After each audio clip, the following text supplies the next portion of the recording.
और आज 15 शव्वालुल मुकर्रम को इस्लाम की दूसरी बड़ी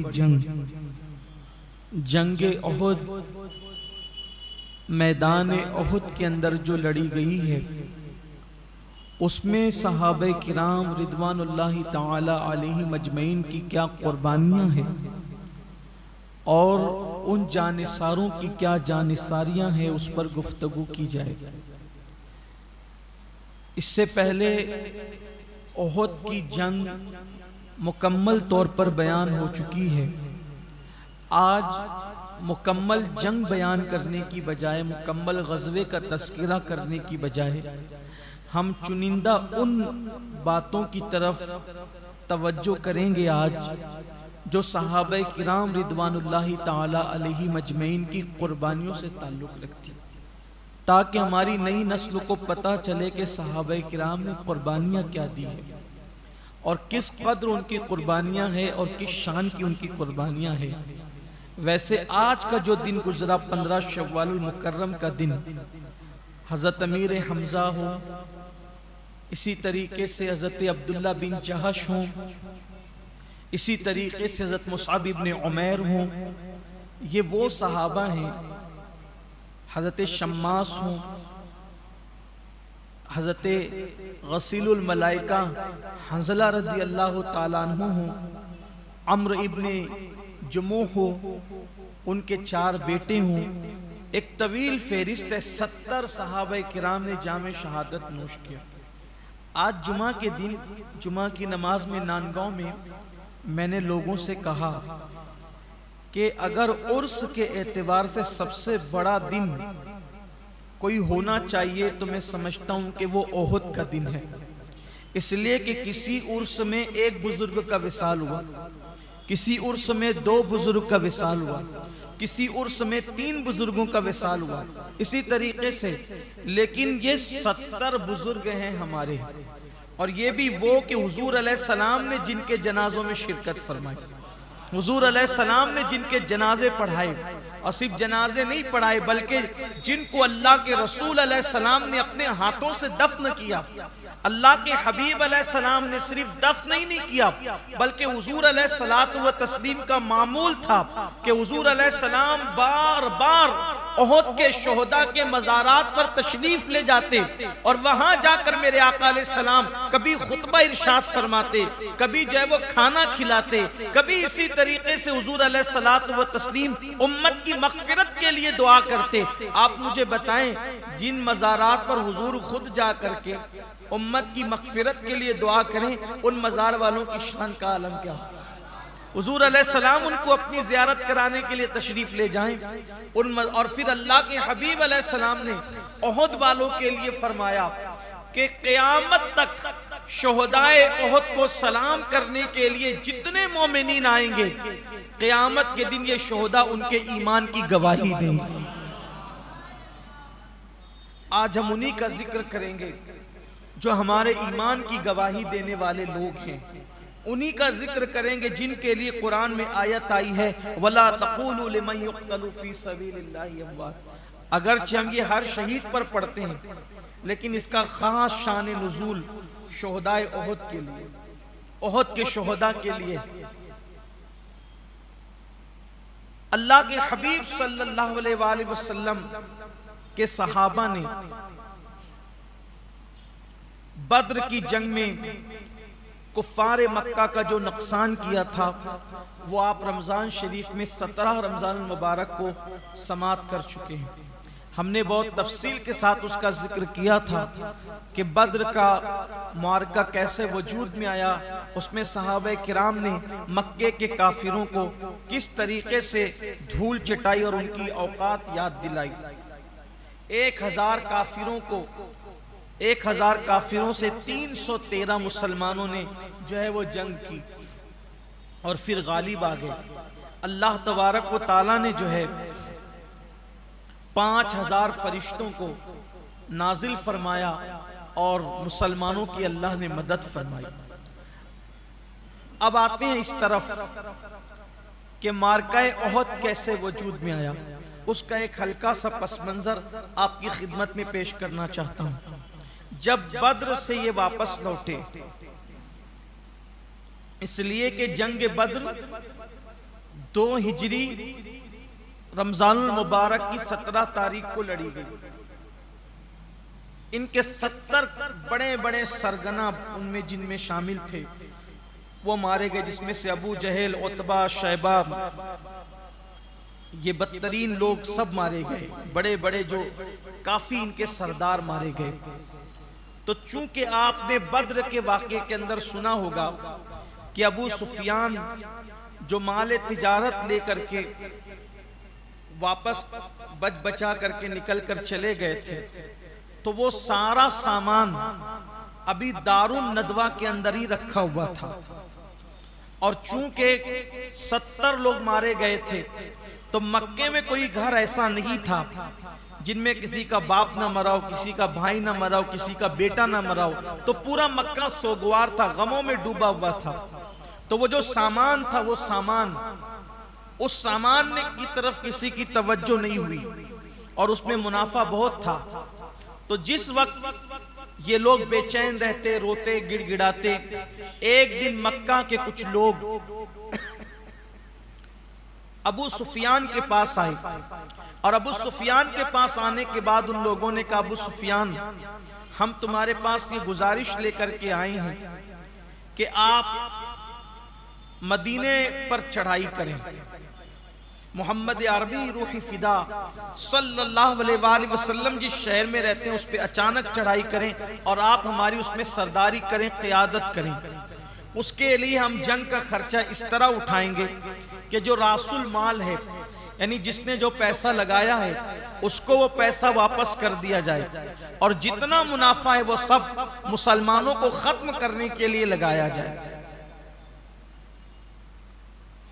तो उन लोग तैयार हो गए और जब वो तैयार हो गए तो 1000 ऊंट भरकर वो पूरा मुनाफा होता था, 1000 ऊंट भरकर।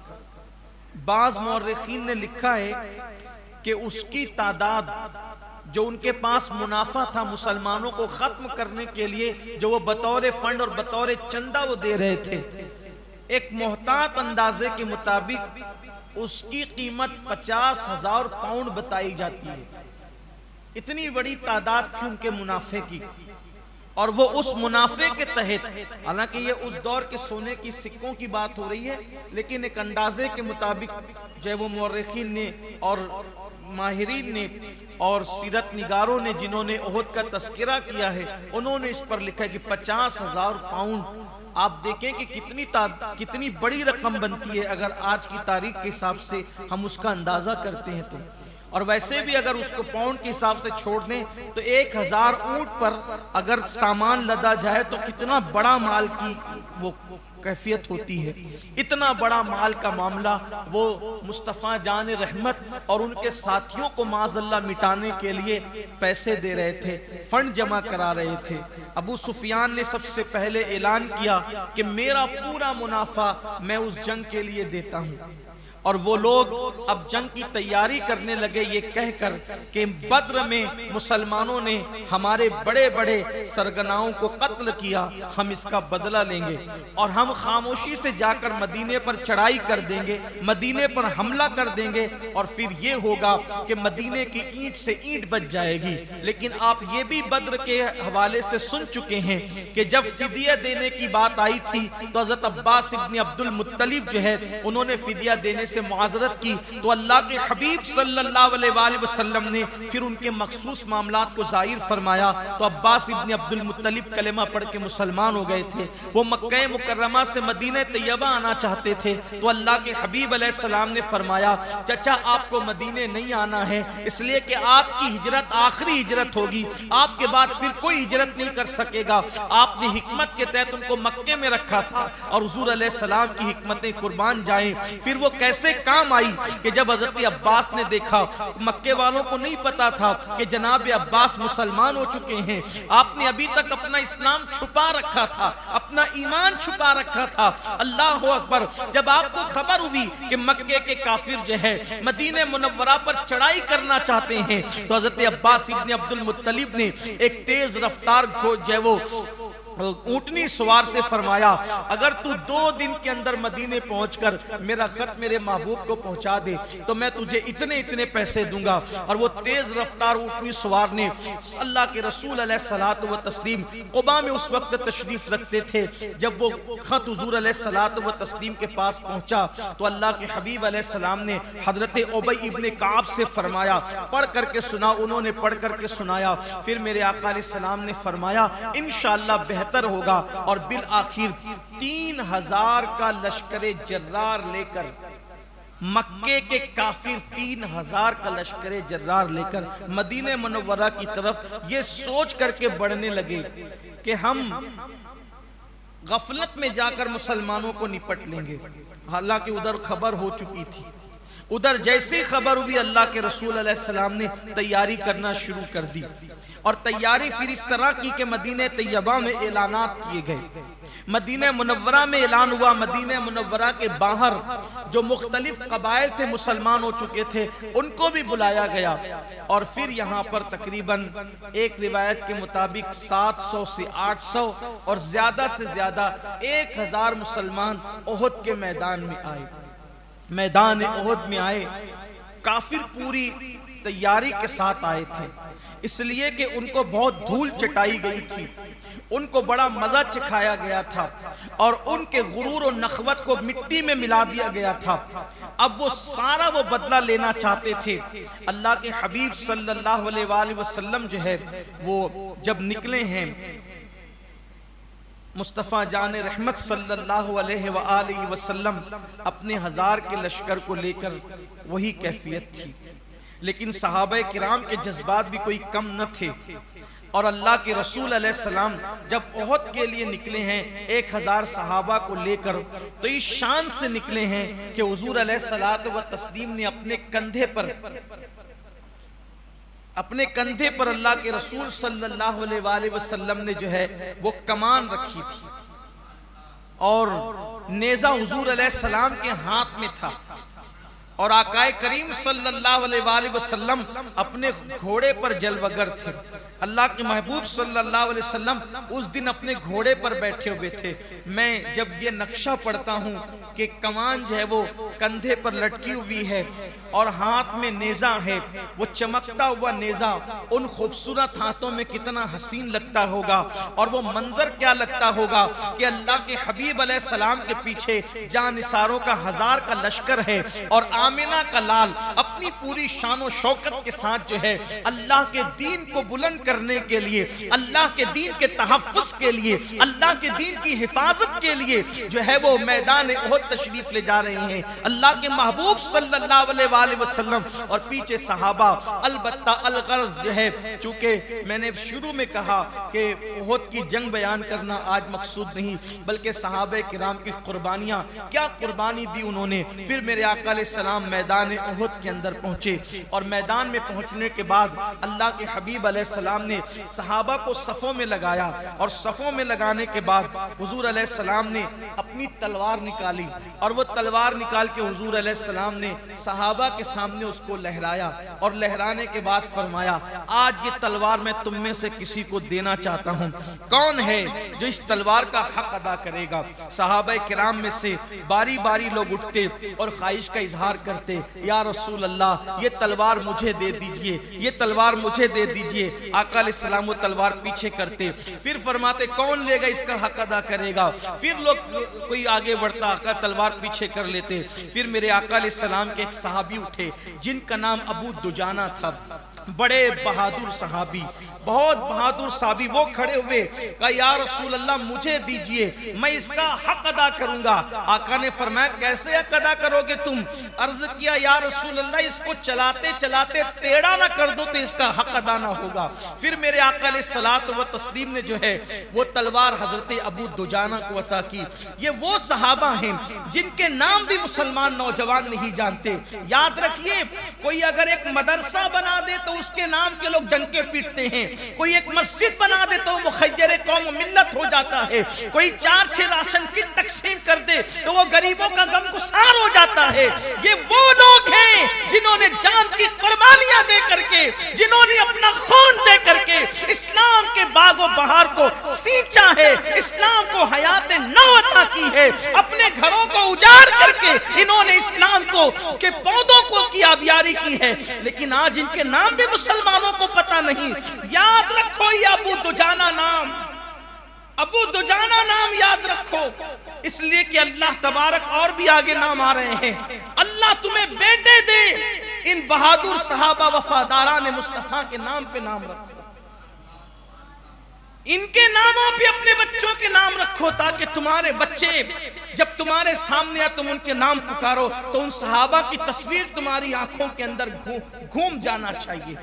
हजरत सैयदना अबू दुजाना रदी अल्लाह तबारक व तआला अन्हु खड़े होकर अर्ज करते हैं, या रसूल अल्लाह सल्लल्लाहु अलैहि वसल्लम, मैं इसका हक अदा करूंगा यहां तक कि मैं उसको टेढ़ा ना कर दूं। और फिर उसके बाद वो तलवार अल्लाह के रसूल ने उनको अता की, फरमाया ये हक अदा करेगा, इसको दी जाती है। और वो तलवार आपने ली, और तलवार लेने के बाद आपके पास एक लाल रंग का दुपट्टा था, लाल कलर का एक कपड़ा था। ये सहाबा किराम के भी कितने दिलरुबा अंदाज थे, अंदाजे दिलरुबाना थे उनके। अल्लाह अकबर। एक सुर्ख रंग का दुपट्टा और कपड़ा आपके पास था, उसको इसाबतुल मौत कहा जाता था। और जब वो जंग के मौके पर या लड़ाई के मौके पे अबू दुजाना वो कपड़ा बांध ले, वो कपड़ा बांध ले, समझ जाओ दुश्मन की खैर नहीं। जब वो तलवार अल्लाह के रसूल ने अबू दुजाना को दी, उन्होंने वो तलवार ली और फिर वो अपना मखसूल दुपट्टा निकाला और वो अपने सर पे बांध लिया। अब जब अबू दुजाना वो कपड़ा बांध ले, मौत की निशानी, लोग मौत का कुआं बहुत बोलते हैं, लेकिन ये सहाबा को देखो, सहाबा सर पे कफन बांध कर निकलते थे। जब उन्होंने वो दुपट्टा सुर्ख रंग का अपने सर पे बांधा, तो बांधने के बाद वो तलवार लेकर के वो इतरा इतरा करके उस मैदान में सबके सामने चलते थे। तो अल्लाह के रसूल ने मुस्कुरा के फरमाया, अकड़ कर चलना अल्लाह को पसंद नहीं है, अकड़ कर चलना अल्लाह को पसंद नहीं है, लेकिन आज इसके अकड़ने को भी अल्लाह पसंद कर रहा है। आज इसके अकड़ने को भी, क्योंकि दुश्मन पे रौब बिठाने के लिए, दुश्मन पर रौब पैदा करने के लिए आज जो है ये अल्लाह की खातिर अकड़ कर चल रहा है। देखिए, बात अकड़ने और झुकने की नहीं है। अगर मक्कारी के लिए झुके तो ये मक्कारी भी हराम है, और अल्लाह के लिए कोई दुश्मन के सामने अकड़ करके चले, वो भी अल्लाह के दुश्मन के सामने, तो फिर वहां वो भी अकड़ना भी के हुजूर फरमा रहे हैं, अल्लाह को अकड़ना पसंद नहीं है, लेकिन आज इसकी ये अदा खुदा को पसंद है, क्योंकि ये अल्लाह रसूल के दुश्मनों के सामने सीना तान करके खड़ा हुआ है। और फिर हजरत अबू दुजाना रदी अल्लाह ताला अन्हु ने फिर वो कयामत बपा की है मैदान उहद के अंदर। गुज़िश्ता जब जंग उहद बयान हुई तो मैंने उसका तस्किरा किया, और हजरत अबू दुजाना का जो किरदार है उसके अंदर जंग उहद में, वहां पर हमने उसको बयान किया। अगर एक मर्तबा आप उसकी याद दहानी करना चाहते हैं तो आप जो वो वहां उसको सुन सकते हैं। उसके बाद हजरत सैयदना अब्दुल्ला इब्ने जहश रदी अल्लाह ताला अन्हु, ये अब्दुल्ला इब्ने जहश कौन है? ये अब्दुल्ला इब्ने जहश रदी अल्लाह ताला अन्हु हुजूर अलैहिस्सलाम के साले हैं। पहला रिश्ता हुजूर अलैहिस्सलाम के साले हैं। साले मतलब बीवी के, हाँ, बीवी के भाई। तो आपकी जो अहलिया थी हजरते ज़ैनब बिनते जहश, ये उनके सगे भाई अब्दुल्ला बिन जहश। एक रिश्ता हुआ कि साले हैं। दूसरा रिश्ता हुजूर अलैहिस्सलात व तस्लीम की जो फूफी हैं, हुजूर अलैहिस्सलाम की उस फूफी के ये बेटे भी हैं। तो इस तरह से फूफीजात भाई भी हैं, ये फूफीजात भाई भी। हजरत अब्दुल्ला बिन जहश रज़ी अल्लाह ताला, क्या इनके जज्बात। हजरत साद इब्न अबी वक़ास रदी अल्लाह ताला अन्हु फरमाते हैं कि ओहद का दिन जब आया तो ओहद के दिन अल्लाह के रसूल अलैहिस्सलातु व तस्लीम के सहाबा एक अजीब जज्बे से सरशार थे। तो अब्दुल्ला बिन जहश ने मुझे पकड़ा, कहा साद चलो हम एक दुआ करते हैं, मैं दुआ करूंगा आप आमीन कहना, और आप दुआ कहेंगे तो मैं भी आमीन कहूंगा, इसलिए कि अल्लाह मुजाहिद की दुआ रद्द नहीं करता। और इस वक्त हम लोग मुजाहिद हैं तो हम दुआ करेंगे, आप दुआ करेंगे मैं आमीन कहूंगा, मैं दुआ करूंगा आप आमीन कहना। तो साद इब्न अबी वक्कास कहते हैं मुझे पकड़ करके अब्दुल्ला बिन जहश एक किनारे लेकर के गए और कबूलियत की घड़ी थी, जंग शुरू होने वाली थी, सुबह का वक्त था, जंग का आगाज होने में कुछ वक्त है। तो हज़रत साद इब्न अबी वक्कास कहते हैं हम दोनों किनारे हो गए और उन्होंने कहा दुआ करो मैं आमीन कहता हूँ। साद इब्न अबी वक्कास कहते हैं मैंने दुआ की। उस वक्त साद इब्न अबी वक्कास रज़ी अल्लाह ताला की उम्र जो है 18-19 साल से ज्यादा की नहीं थी, कम उम्र सहाबा में से थे ये साद इब्न अबी वक्कास रज़ी अल्लाह ताला अन्हु। तो हज़रत साद इब्न अबी वक्कास ने हाथ उठाए, ए अल्लाह अब हक और बातिल का मुआरका शुरू होने वाला है, जंग शुरू होने वाली है, मेरे अल्लाह मैं ये चाहता हूं कि इस कबूलियत की घड़ी के अंदर मैं तुझसे मांग रहा हूं कि मेरे सामने एक ऐसा बड़ा बहादुर काफिर आए और वो मुझसे टकराए, बड़ा जंगजू, बड़ा ताकतवर, बड़ा बहादुर मेरे सामने है और वो मुझसे टकराए, और फिर जब वो मुझसे टकराए तो तू मुझे उस पर गलबा अता फरमा, तू मुझे उस पर गलबा दे, और जब तू मुझे गलबा दे तो फिर मैं उसकी गर्दन उड़ा दूं और तेरी राह में मैं उसको कत्ल करूं, उसको मारूं, ताकतवर काफिर को, कुव्वत वाले काफिर को, बहादुर काफिर को, जंगजू काफिर को। साद इब्न अबी वक्कास ने दुआ की, अब्दुल्ला ने आमीन कहा, फिर हज़रत साद ने कहा मैंने दुआ कर ली अब आप दुआ करें। अब्दुल्ला इब्न जहश ने हाथ उठाए, ए अल्लाह मैं ये चाहता हूं कि जब हक और बातिल की जंग हो तो उस हक और बातिल के मुआरके के अंदर जो आज ओहद के मैदान में लड़ी जा रही है, कोई ताकतवर काफिर मेरे सामने भेज, कोई ताकतवर काफिर, जंगजू काफिर मेरे सामने भेज, और फिर वो मुझ पर गालिब आ जाए, वो मुझ पर गालिब आ जाए और फिर वो मुझे कत्ल कर दे ताकि मैं तेरी बारगाह में शहीद हो जाऊं।